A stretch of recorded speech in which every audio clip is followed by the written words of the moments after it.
crocodile that has held back the drinkers suddenly leaves. Perhaps there is no future for it in this tiny pool.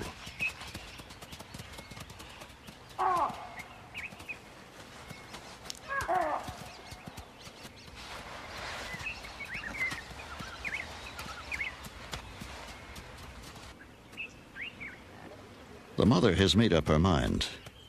This is not the sweet-smelling youngster she came with. But the fawn knows better.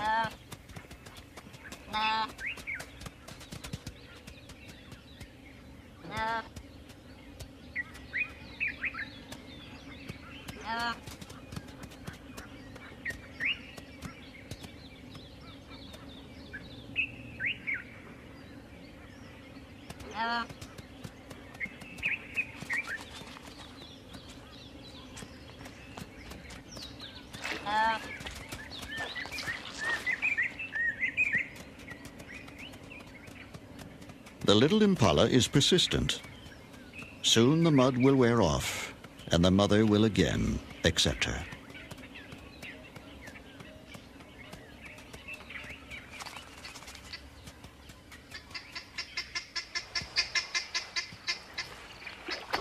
The crocodile reappears, covered in fresh red earth.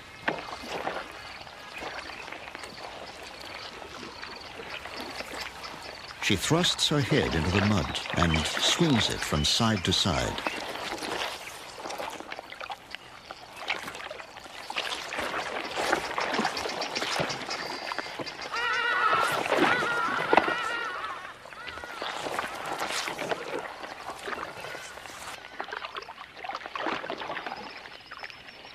At first, her peculiar behavior is a puzzle, and then her secret is revealed as her muddy jaws open gently to release the newly hatched babies she has carried down from her nest on the riverbank. This is the reason she has remained in the pool so long. She would never desert her young. She is their only protection.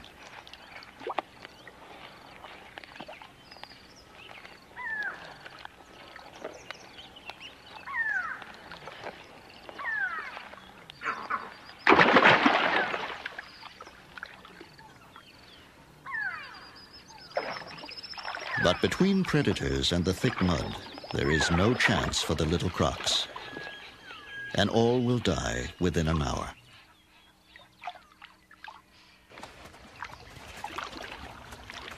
Back in the big pool, crocodiles writhe and heave over another carcass.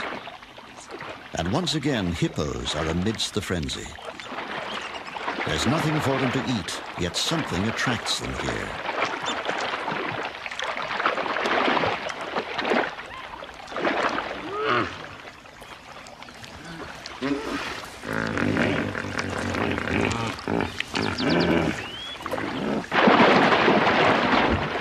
With jaws clamped tight on the carcass, the croc spins until a piece breaks off. The hippos seem content to gently interrupt the spinning crocs from time to time. But no one knows why they attend these terrible feasts.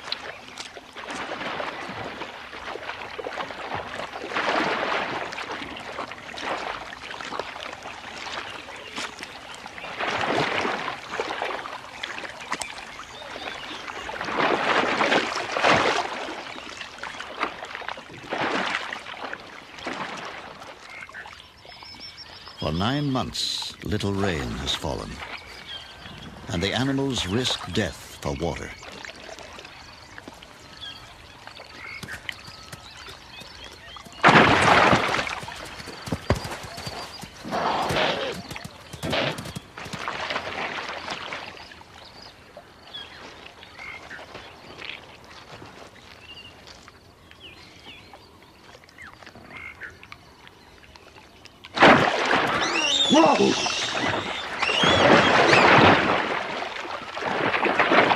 The hippo's calm is disturbed by the violent arrival of the croc's latest victim. For this one, there will be no lucky escape.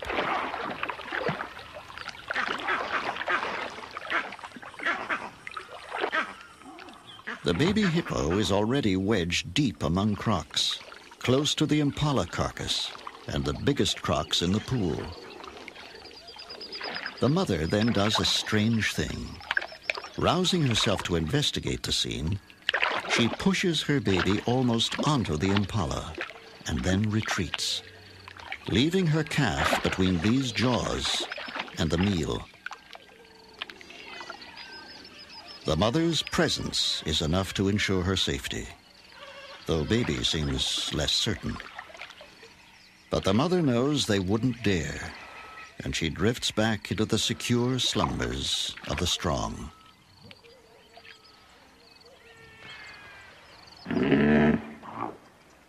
The pool has become so dangerous that most animals prefer to drink from the pits.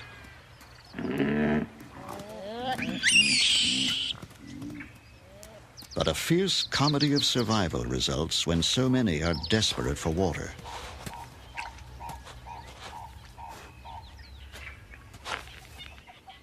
Large male baboons commandeer the pits and drink every mouthful of water that seeps in.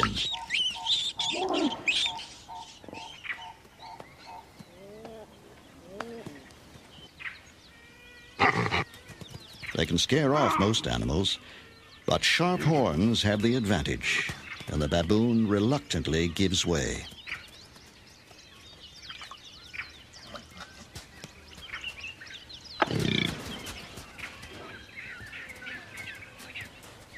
Competition at the pits is so fierce that those that can't cope with a big baboon have to take their chances at the pool.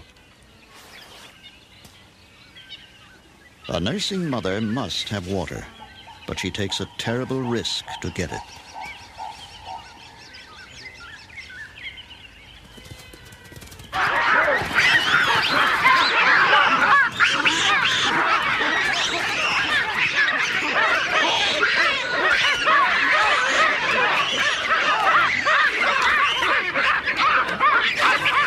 The mother has torn herself free. But the baboons conceive that another croc has her baby.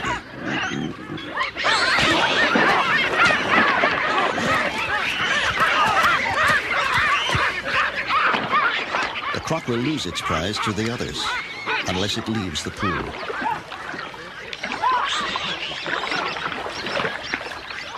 But when it does, a big baboon is waiting.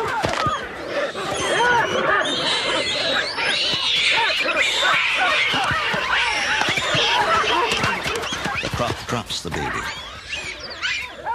but the brave rescue is too late.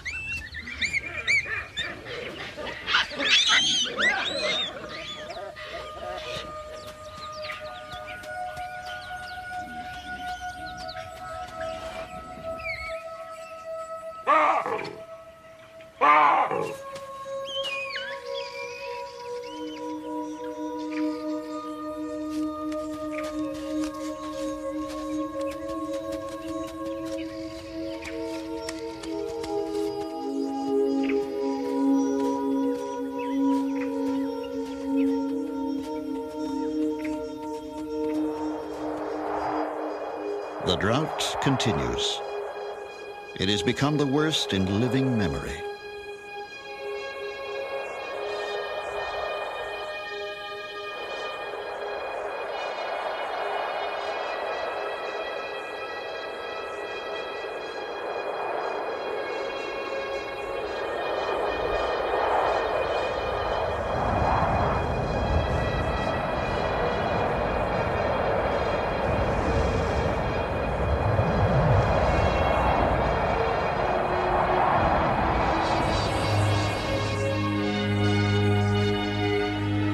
The pool has dwindled to a mud wallow, and many of the hippos have left on a final quest for water. But for an increasing crowd of animals, their only chance of salvation lies here. For the plovers, no eggs have survived these cruel and chaotic conditions. Every day, an assembly of desperate animals gathers around the pool.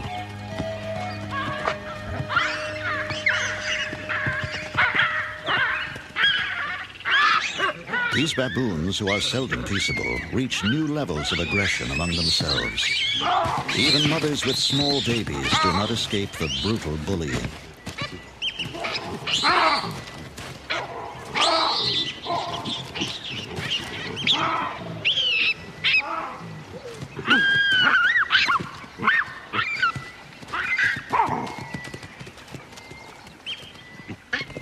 Baboons still dominate the pits, but a female Inyala, driven by thirst, is ready to fight for a drink.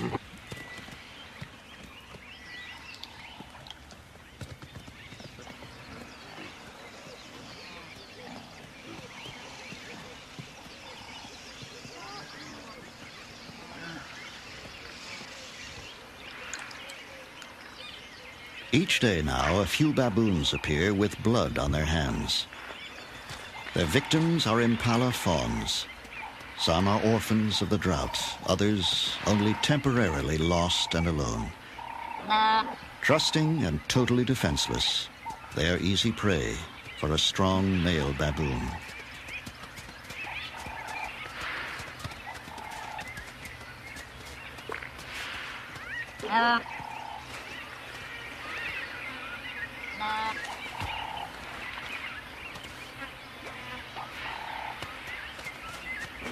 Unaware of the fate of her offspring, the mother ranges up and down the pool, calling.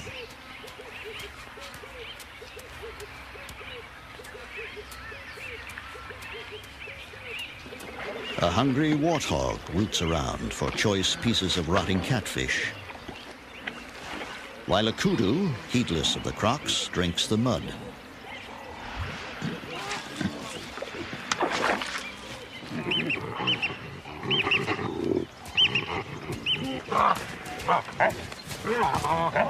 The baboon didn't keep his kill to himself for long. Yet the contest seems to be as much about male dominance as ownership of the carcass.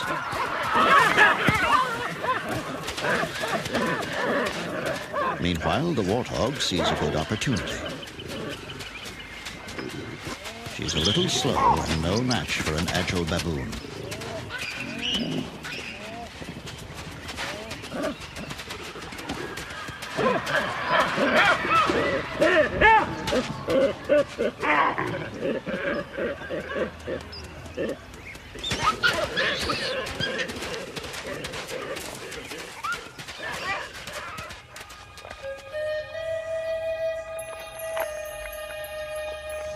As their pool dies around them, the hippos and crocs lie marooned in the mud like creatures made of clay, half-formed and waiting for their creator to complete them.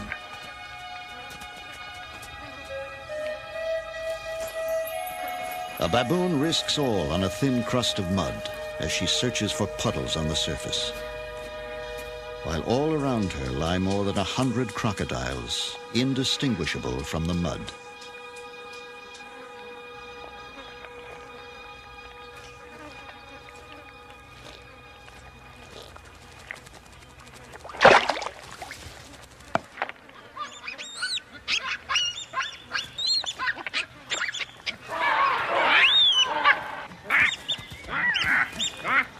The mother is brave, but the life and death struggle is between these two. If baboons have nightmares, this is surely one of them.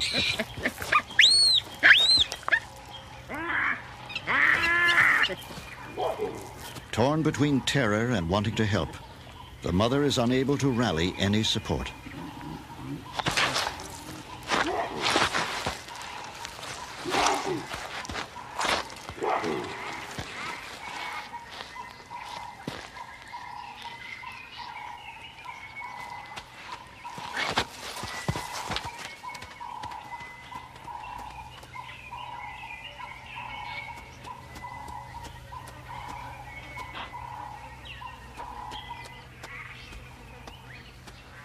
She has escaped with muddy legs, a sore face, and possibly a haunting memory.